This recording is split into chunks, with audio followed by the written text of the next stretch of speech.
So at the moment, there's not a lot of street frontage of the Guildhall.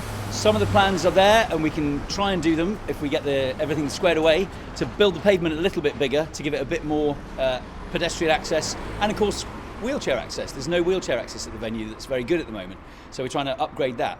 We're going to bring people into the venue in a slightly different way. So at the moment they come in through these two doors, we're going to open that out because the Guildhall site obviously comprises this building as well as the Guildhall. This used to be the Shakespeare pub.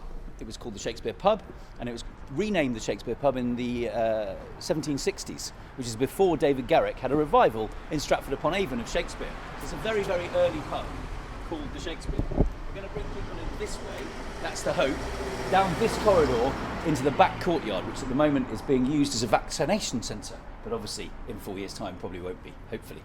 And we're going to bring people down here, and on this corridor we're going to tell them the story of inspiring women who are associated with the site.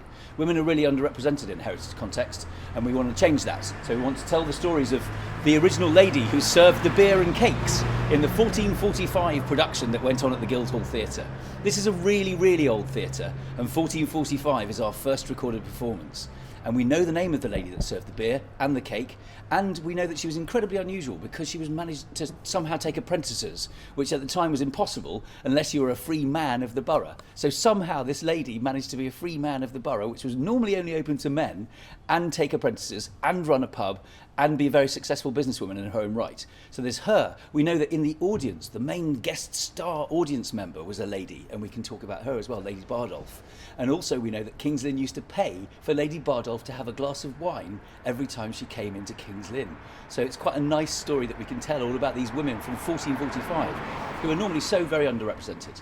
We're going to take people through into the courtyard, and we're going to then tell them the story of how important courtyards are to theatre and the history of theatre. Very often, pub courtyards were where theatre happened. Obviously in Lynn, we're lucky, we've got a massive Guildhall that was used as a theatre.